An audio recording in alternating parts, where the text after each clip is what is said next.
آپ سوچئے اگر آپ 1000 روپے والے کمرے میں ٹھہر جائیں اور 99,000 آپ اللہ کے راہ میں خیرات کر دیں تو آپ کو کتنا ثواب ہوگا اس کا. آپ جتنے بڑے کمرے میں بھی رہیں، صبح تو بہرحال اسی وقت ہوگی جب پوری دنیا میں ہوگی، تو آپ کو فائدہ کیا ہوا؟ یا تو بات یہ ہوتی کہ جس کمرے میں آپ ٹھہرے ہیں اس کمرے میں رات لمبی ہو جائے گی تو کوئی بات نہیں تھی. شاید یہ بات سمجھ میں آ جاتی کہ آرام کرنے کی خاطر انہیں لمبی رات کی ضرورت ہے.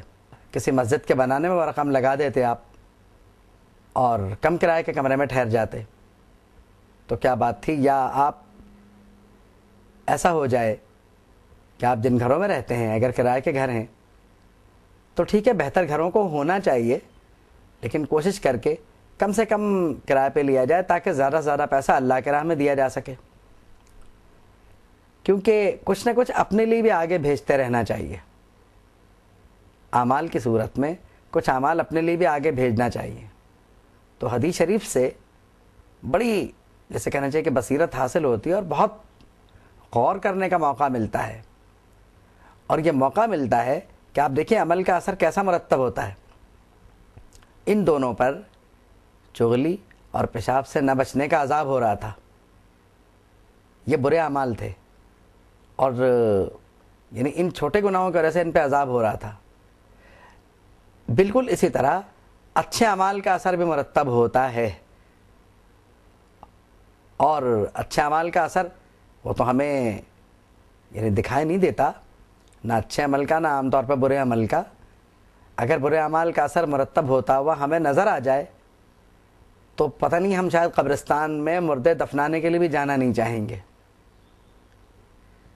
کیونکہ وہاں جو صورتحال ہے اور وہاں جو چیخ و پکار ہوتی ہوگی، اللہ تعالیٰ اس سے ہمیں اور آپ کو محفوظ رکھے اور ہمیں اپنے نیک بندوں میں شمار فرمائے. تو ہمیں مطلب کیا معلوم کہ وہاں کیا ہو رہا ہے.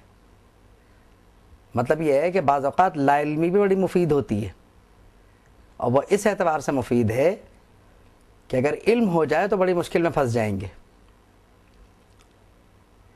ہمیں تو غیب پر ایمان رکھنا ضروری ہے نا ہمارے لیے، تو ہم اس طرف کیوں جائیں کہ ہر غیب جو ہے وہ ہم پہ ظاہر کر دیا جائے؟ اگر ہمیں نہیں ہے تو کسی کو بھی نہیں ہے. بعض لوگوں نے اس حدیث شریف کی جو تشریح کی ہے اور اس حدیث شریف سے جو فائدہ اٹھایا ہے وہ بڑے کمال کا ہے. اب بظاہر سامنے آپ کو لگ رہا ہے کہ حضور کو علم غیب ہے، اللہ نے عطا فرمایا ہے، آپ مان بھی رہے ہیں کہ یہ معجزہ ہے. بھائی تو علم غیب ہے ہی معجزہ. اب معجزہ ہو یا جو بھی ہو وہ اللہ کی طرف سے عطا ہوتا ہے، اور اب آپ اس میں قید کیوں لگائیں کہ کب وہ ہے اور کب نہیں ہے؟ یہ تو ایک علم غیب کا معاملہ، یہ تو بڑی طویل بحث کا معاملہ ہے اور طویل گفتگو چاہتا ہے. یہ احادیث کریمہ کا اگر مطالعہ کیا جائے تو سینکڑوں احادیث حضور کے علم غیب پہ مل جائیں گے، اور علم غیب بھی اس طرح کا کہ جس وقت حضور بیان فرما رہے ہیں بلکہ اس سے پہلے سے لے کے قیامت تک کے تمام علوم بیان فرما دی حضور نے. اس کو چھوڑ دیجئے، جنت دوزخ کے بارے میں جو ارشادات ہیں وہ کیا علوم غیبیہ میں سے نہیں ہیں؟ وہ کیا ہیں؟ علم غیب ہی تو ہیں. قیامت میں کیا ہوگا، میزان پہ کیا ہوگا، صراط پہ کیا ہوگا، حساب کس طرح ہوگا، یعنی قیامت میں جس میں بھی پتہ نہیں کتنا عرصہ باقی ہے، قیامت میں واقع ہونے والے واقعات کا علم حضور نے بتا دیا. اب اس سے بڑا علم غیب ہمیں کیا چاہیے ہوگا؟ تو بات یہ ہے کہ ہماری ضرورت کے مطابق جس چیز کی ہمیں ضرورت رہی وہ ہمیں بیان فرما دی گئی. صحابہ نے کبھی اس موضوع پہ بحث نہیں کی کہ حضور کا علم غیب کتنا ہے، مطلب کتنا سے مراد یہ کہ کبھی بھی انہوں نے نفی نہیں کی. صحابہ کو ضرورت ہی نہیں پڑی علم غیب کی نفی کی، صحابہ رضی اللہ عنہم کو ضرورت ہی نہیں پڑی. کیوں؟ اس لیے کہ وہ غیب پر ہی تو ایمان رکھتے ہیں،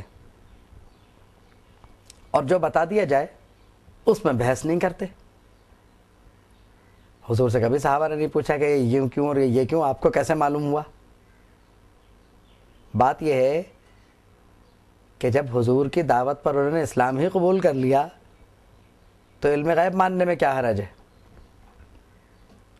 تو علم غیب جو ہے وہ نبی کریم صلی اللہ تعالی وسلم کا وہ معجزہ ہے جو اللہ رب العالمین کی طرف سے حضور کو عطا فرمایا گیا.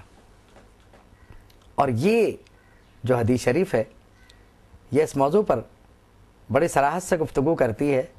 اب اس میں یہ کہنا کہ صاحب یہ معجزہ تو ہے، علم غیب نہیں ہے، یہ لوگوں کو چکر دینے والی بات ہے. ایسی باتیں نہ کی جائیں جس سے ایک عام آدمی کا ذہن بھٹک سکتا ہو. اللہ رب العالمین ہمیں اس حدیث مبارکہ کا صحیح مفہوم سمجھنے کی توفیق عطا فرمائے. وآخر دعوانا ان الحمد للہ رب العالمین.